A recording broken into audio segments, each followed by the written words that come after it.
Hello friends, welcome back to my channel. Psych Siddhartha నీలాంటి యువకుడి కథ. మరి మనలాంటి యువకుడి కథనో కాదో రివ్యూలో చూసేద్దాం. దానికన్నా ముందు మన ఛానల్ని ఇంకా సబ్స్క్రైబ్ చేసుకోకపోతే ఇప్పుడే సబ్స్క్రైబ్ చేసుకోండి, వీడియోని లైక్ చేయండి. Thank you. మన్సూర్ సిద్ధార్థని బిజినెస్ లో చీట్ చేశాక Siddhartha ex girlfriend Trisha కూడా సిద్ధార్థను వదిలేసి మన్సూర్తో సెటిల్ అయిపోతుంది.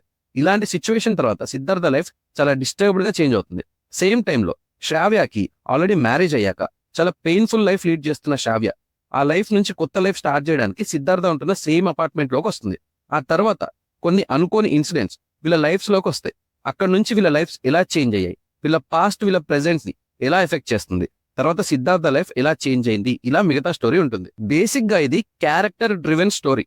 అంటే ఏంటంటే majority of the story Siddhartha point of view కానీ సిద్ధార్థ లైఫ్ స్టైల్ కానీ ఎలా ప్లేస్ అయింది అనే పాయింట్ తోనే రన్ అవుతుంది.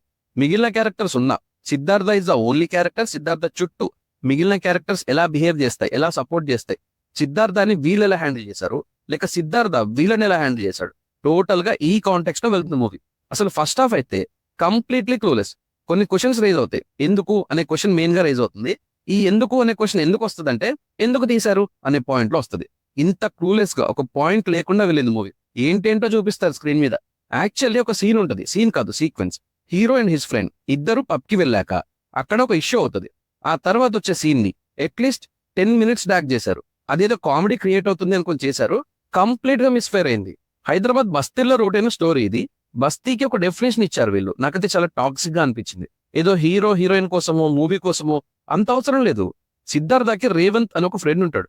ఒక్క సీన్ లో కూడా ఫ్రెండ్ లాగా అనిపించలేదు. చాలా ఫోర్స్డ్ గా రాసుకున్న ఫ్రెండ్ క్యారెక్టర్ ఇది. ఈ ఒక్క క్యారెక్టర్ అనే కాదు, నాకు ఏ క్యారెక్టర్ కూడా కొంచెం న్యాచురల్ గా కానీ జనరల్ పబ్లిక్ లాగా ఉన్నారో అనిపించలేదు. ఫస్ట్ హాఫ్ వరకు అయితే అంతా ఇలానే ఉంటుంది. అనీవెన్, చాలా అనీవెన్ డ్రామా ఇది. ఎంత అనీవెన్ అంటే కార్ రెంటెడ్ సర్వీస్ వాడు i10 కార్ కోసం బెంజ్ కార్ ని రిస్క్ చేసే అంత. అసలు ఫస్ట్ హాఫ్ కంప్లీట్ గా డిజాస్టర్. ఇక సెకండ్ హాఫ్ కి వచ్చాక ఈ స్టోరీకి కూడా ఒక పాయింట్ ఉంది అని అర్థం అవుతుంది. శ్రావ్య క్యారెక్టర్ సిద్ధార్థ లైఫ్ లోకి వచ్చాక మూవీలో ఒక ప్రోగ్రెషన్ అనేది స్టార్ట్ అవుతుంది. చెప్పాలంటే వీళ్ళ కొలాబరేషన్ కూడా కన్విన్సింగ్ గా ఉండదు. ఫోర్స్ఫుల్ గానే స్టార్ట్ అయినా స్లోగా కొంచెం సెన్సిబుల్ గా అనిపిస్తుంది. నాకైతే చాలా క్యారెక్టర్ స్క్రీన్ మీద యాక్ట్ చేయాలి అని చేస్తున్నారు అని క్లియర్ గా అర్థమైంది. ఒకరిద్దరు కాదు, ఆల్మోస్ట్ అన్ని క్యారెక్టర్స్ ఇలానే డిజైన్ అయ్యాయి. మేజర్ గా ఇంకో ప్రాబ్లం ఉంది, ఏంటంటే ఎడిటింగ్. మూవీ స్టార్టింగ్ లో ఇంట్రొడక్షన్ కోసం యూజ్ చేశారంటే ఓకే, పోనీ సాంగ్ లో యూజ్ చేశారన్నా ఓకే. ప్రతి దాంట్లో ఎందుకు పాపప్స్ వస్తున్నాయో అర్థం కాదు. కంప్లీట్ డిస్ట్రాక్షన్ కదా ఇది, లిటరలీ డిస్టర్బెన్స్. ఈ మూవీలో నందు యాక్టింగ్ కూడా నాకేంటో పెద్ద సూట్ అయినట్టు అనిపించలేదు. ఇలాంటి క్యారెక్టరేషన్ ఎలా అయితే ఓపెన్ గా బిహేవ్ చేస్తాయో అలానే ట్రై చేశారు, కానీ కొంచెం ఓవర్గా అయిపోయింది. ఈ మూవీకి actor, co writer and producer కూడా నందువే. స్క్రిప్ట్ ఈ జనరేషన్ కి రీచ్ అవుతుంది అన్న పాయింట్ అనుకుని సైక్ మూవీస్ తీస్తే చాలు చూస్తారు అని ట్రై చేశారు, బట్ కంప్లీట్ గా మిస్ఫైర్ అయింది. మూవీకి సంబంధించి కొన్ని ఎలిమెంట్స్ బాగున్నాయి. First is run time. 2 hours ఉండడం వల్ల సేఫ్ అయ్యాం, తొందరగా వదిలేశారు. Next is music. మ్యూజిక్ కొంచెం పర్లేదు. తర్వాత శ్రావ్య క్యారెక్టర్ చేసిన యాక్టర్ యామిని భాస్కర్ కొంచెం ట్రై చేశారు మూవీకి హెల్ప్ అవడానికి. సో విషయం ఏంటంటే చాలా ఘోరమైన ఫస్ట్ హాఫ్ ని భరిస్తే సెకండ్ హాఫ్ పర్లేదు అంతే. అలా చూసుకున్నా నాకైతే వాచబుల్ గా అనిపించలేదు. ఏదో సైక్ సిద్ధార్థ్ అని పెట్టారు, బట్ జస్టిఫికేషన్ అయితే కనిపించలేదు నాకు. మరి సైక్ సిద్ధార్థ మనలాంటి ఇవి కూడా కాదా అంటే డెఫినెట్లీ కాదు. సో ఇది సైక్ సిద్ధార్థ రివ్యూ. మీరు మూవీ చూస్తే మీకు ఎలా అనిపించిందో నా కామెంట్స్ లో మెన్షన్ చేయండి.